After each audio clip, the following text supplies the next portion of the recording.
Alright guys, what is going on? Today I'm going to be giving you my deck profile for the Southampton regionals that just took place on the 24th of November. It was a great event, filled some really cool people. Didn't come out with the result I wanted to. I ended on a negative result unfortunately in the end, only being able to get 3 wins and 4 losses sadly, because I zigzagged through the majority of the event. And this is all due in part and just not having good enough cards, and that's something I'm going to have to work on in the future. But again, really good event, and I picked up some wins over some decks that I thought I might not have done. So without further ado, we will get into the profile. I'm not going to be going over the side deck today, and I'm going to be going over some interesting choices because I was only able to acquire a few of these cards at the very last minute, which means I didn't exactly come very prepared, but we'll go off with the standards first. 3 Megalo. This guy's your game ender. If he's equipped with Mizuchi, gains 800 attack, and all it takes is 2 attacks from one of these guys and a direct attack from a marksman, and you've got exactly game right there.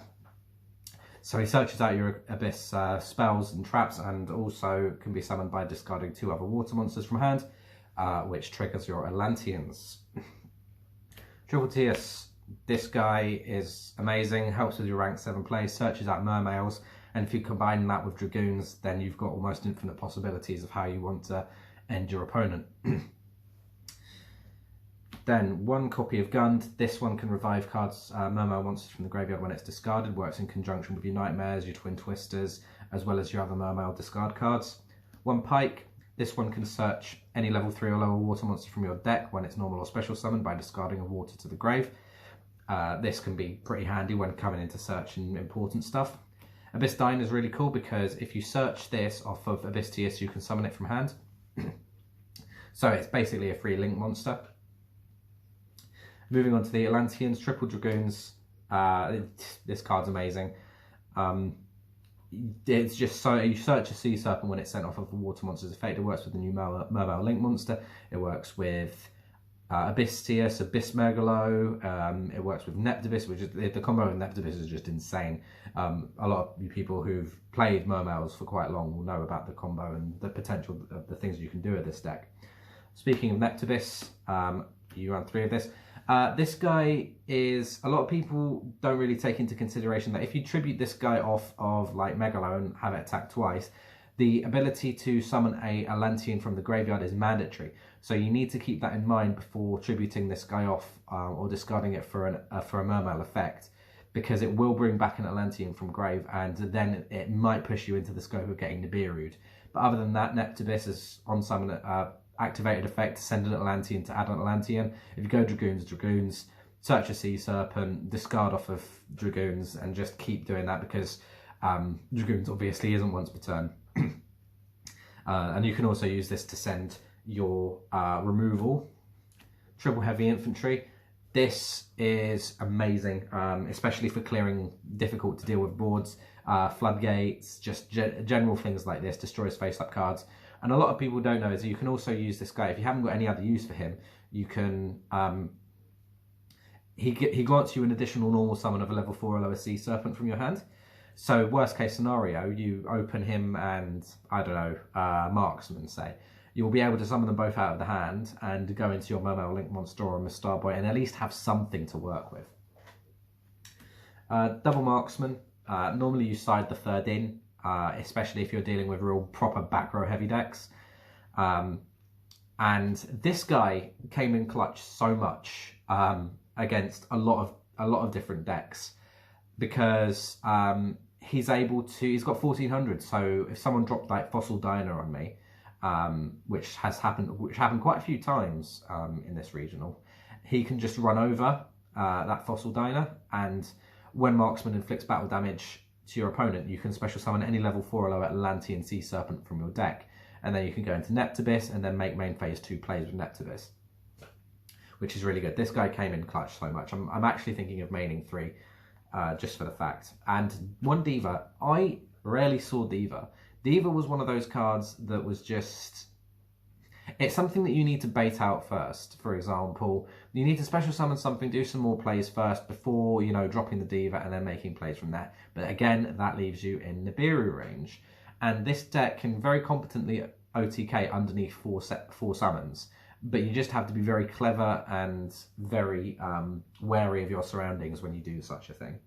Now, here's a thing that a lot of people might be controversial about. Now, I love Gamma Seal, and I played 3 at the event, but my 3rd copy of Gamma Seal went missing between last Sunday and today, and I just haven't been able to find it. But I was playing 3 copies of Gamma Seal. But if you don't have 3 copies of Gamma Seal, you can play a bigger kaiju, you know, if you draw it and stuff. But Gamma Seal is generally the guy that you want to go for, because you can recycle him off of the new MERMAIL Link monster and the Starboy as well. And dropping a kaiju on an opponent's big ass boss monster is always a surefire win to get you games. Double Pancratops, as well as being a level 7 to go into your rank 7 plays. It's spot removal, and it's such a huge body. You know, you got to run Pancratops, especially in the sort of... This is a blind second deck, MERMAIL's is most of the time. But you can make plays going first. So just always remember to take that into consideration. Triple Veiler, because I do not have imperms. This guy put in a lot of work anyway. Game 1 I was against Safe at Thunder, and they went Drake in it. I went, okay, Veiler, and it basically ended their turn, which was great. Triple Call by the Grave, because not only do you want your own plays to go through, you want to stop your opponent's graveyard activation monsters. That is what this card was used for more in this game, because obviously cards like Neptibus, they send for cost, so getting ashed isn't exactly the worst thing that can happen to this deck. You know, it doesn't really hurt me too much. Double Twin Twisters, this triggers Gund, as well as the fact is it's some nice back row clearing. You can side this in or Cosmic Cyclone depending on the format. But this came more useful because I was able to discard my MERMAIL and bring a monster back from the graveyard, which was nice. Double Mind Control, you're stealing your opponent's monsters and then either linking them off or just helping you go through the OTK plays. This card is so busted. And very thanks to Jamie for lending me 2 copies of Extravagance. Now, when I'm saying about a last minute addition to this deck, it really was. Because I took into consideration Extravagance, but I didn't take into consideration my extra deck. So I was unable to run additional copies of monsters I wanted to run additional copies of and get them before the event. So sadly, my extra deck is not an Extravagance boards of playsets, which hurt quite a lot sometimes. But Extravagance was, again, an invaluable card, especially even if I wasn't going into the extra deck afterwards. And the 1 copy of More, I agree, because I don't have a 3rd Extravagance, but it did come in handy quite a few times. And then to wrap everything off, Abyssgale and Mizuchi. This card is so underrated, mainly because it's probably the only card in the game that can actually outright stop Super Poly, because this negates on... so I think it negates on Resolution or Activation or one of the things, but if they drop the Super Poly, it just automatically negates it, because it's not like an activated response.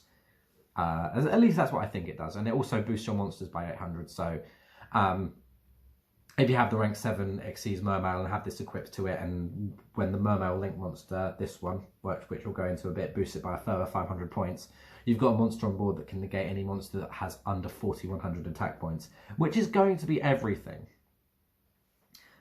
Just to take that into consideration. Now onto the extra deck.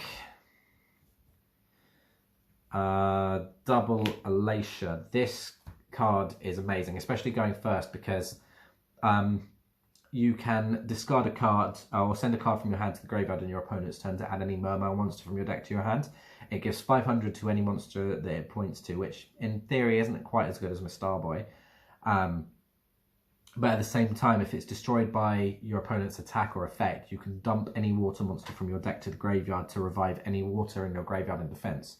So you can revive your Gamma Seal and have like a 3000 defense arse sitting on, and that's just something amazing, as well as being able to trigger Atlanteans in your opponent's turn, so you can disrupt their plays with things like heavy infantry, marksmen, pop their monsters while they're going off. You know, it's given MERMAILs a going first play, which is really awesome. triple Starboy, because 500 attack point boost and recycling of water monsters can come in clutch quite a lot. And now we've got a lot of one-offs which I don't like, especially playing Extravagance, but 1 Lambda, 1 Cerberus, 1 Unicorn, 1 Phoenix. Nightmares are pretty standard. 1 Avramax, because this card can really be a blowout, especially if you go into 2 Link 2s. 1 Borreload for stealing your opponent's monsters. You're not playing Sword because you OTK enough with this deck, it feels excessive. 1 Gaios. This monster, I really wish I had another 2 copies of this guy, because he prevents level 5 or higher monsters from attacking. This came in clutch so much against like Thunder Dragons and like Mech Knights and stuff. While he's equipped with Abyss Scale, he can pretty much negate any monster effect on the board as a quick effect. It's just awesome. Just to have that sort of mass skill drain effect. 1 Abyss Dweller, because if you go into your rank 4s, you can shut off your opponent's graveyard, as well as being a water. And also, it's very good in MERMAILs as well, because this gives them 500 attack, Starboy gives them 500 attack, and the Abyss Alacia, the Link monster, gives them additional 500 attack. So you're getting your water monsters up to a lot, and you're going to be pushing through for game. Flare Metal, it's always hilarious to burn them for 500s, leave them on 500 life points before the end of the game, and then overlay into this and go and make your move, because they'll just burn themselves for game. And 1 Big-Al for stealing the opponent's monsters. The rank 7 plays are real. Anyway, guys, that was my deck profile. I know it's not perfect. I know there are some cards in this that I would be better off playing, but it's just the fact that I don't have access to them at the moment, and if I want to get more competitive, I'm going to have to get my hands on these cards in due time. There's a Zephyr Wargames regional in January, I believe, which I'll be going to in Stevenage, UK. But I'm planning on playing potentially a bit more of a competitive deck for that event, which I will be profiling to you either before or after the event, depending on how I feel. But anyway, guys, thank you very much. That has been Al from Exiles, and I will catch you all later.